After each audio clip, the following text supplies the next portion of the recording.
La présidence de la République tunisienne a déposé une série de recours à l'encontre de 3 articles de la loi de finances 2015. Ce sont les articles 11, 12 et 13 qui sont visés par la procédure. La présidence s'est fondée sur son interprétation des articles 41, 49 et 66 de la Constitution.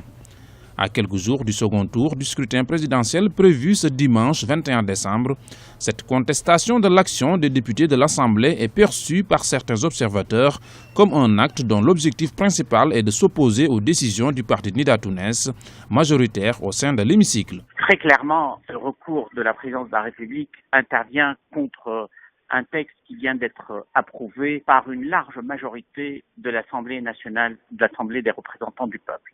Une large majorité, une majorité de l'ordre de 75%, qui va largement au-delà des limites du seul parti Nida Tounes, qui va également au-delà des partis proches de Nida Tounes, donc qui probablement a intégré un nombre important de députés de Ennahda.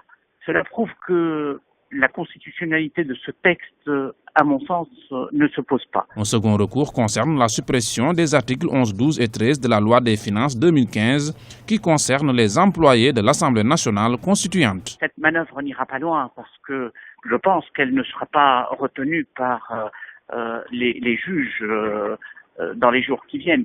Mais simplement, elle met en difficulté les institutions tunisiennes à un moment de flou institutionnel et constitutionnel.